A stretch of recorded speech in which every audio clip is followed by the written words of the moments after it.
सिद्धि की शादी के बाद वो ससुराल चली जाती है। पीछे रह जाती है भाभी रानी। सिद्धि के ससुराल जाते ही भाभी कहती है, अरे वाह जी वाह, सारे कपड़े मेरे। हाय रे पैंट, अरे वाह वाह, मजा आ जाएगा। अरे ये सिद्धि की अलमारी के सामने खड़े होकर क्या बड़बड़ा रही है? जा जाकर देख मेहमानों को विदाई की मिठाई मिली कि नहीं। अब हाँ माँ जी, क्यों नहीं, लेकिन पहले कपड़े तो बदल लूं। अब रानी आ जाती है सिद्धि के उन कपड़ों में जो वो ससुराल जाने से पहले घर छोड़ जाती है। अरे रानी, कुछ दिन रुक जाती।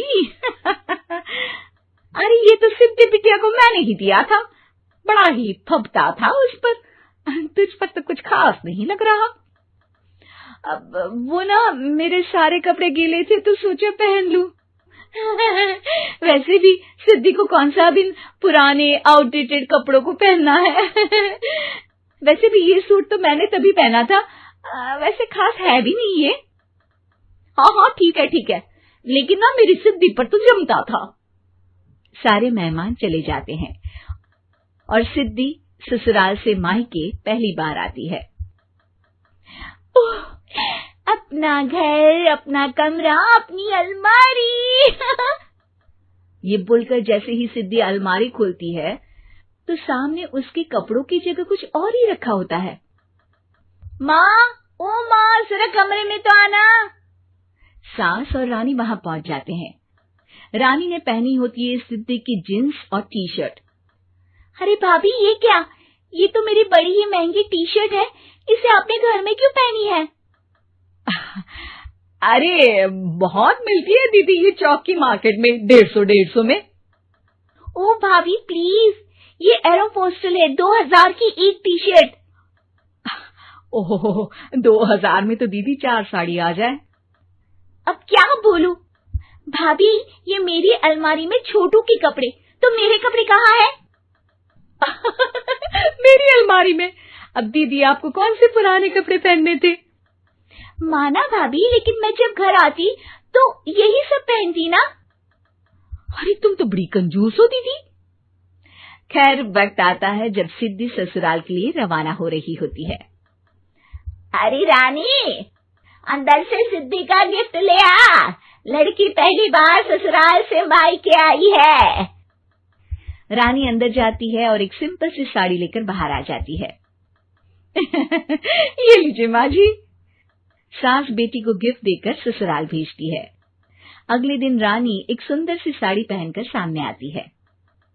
अरे रानी, ये तो वो साड़ी है जो मैंने सिद्धि को देने के लिए दी थी जब वो ससुराल ले जाती, लेकिन ये तूने कैसे पहन ली? अरे माँ जी, ये साड़ी तो मुझे बहुत पहले से ही पसंद थी, लेकिन चिंता ना करिए, मैंने सिद्धि के लिए भी अच्छी सी साड़ी दी है। हाँ। तभी सिद्धि का फोन आता है। क्या माँ, कुछ अच्छा तो दिया होता ससुराल ले जाने के लिए। अरे पहले दिखा दिया होता। ये चमकते हुए पैकेट में नौकरानी वाली साड़ी मत दिया करो माँ। अरे बेटे, वो तेरी भाभी ने ना गलती से उससे पैकेट बदल गया। हाँ, मैं कल ही तेरे भाई के हाथ से तेरा वाला पैकेट भेज दूंगी। अरे रहने दो माँ, आई एम श्योर भाभी ने अभी वही साड़ी पहनी होगी जो तुमने मेरे लिए रखी थी। तुम तो समझ नहीं पाई उनको। खैर छोड़ो, मैं ज्यादा बोलती अच्छी नहीं लगती, रहने दो, आपको उन्हीं के साथ रहना है, फिर बात करेंगे।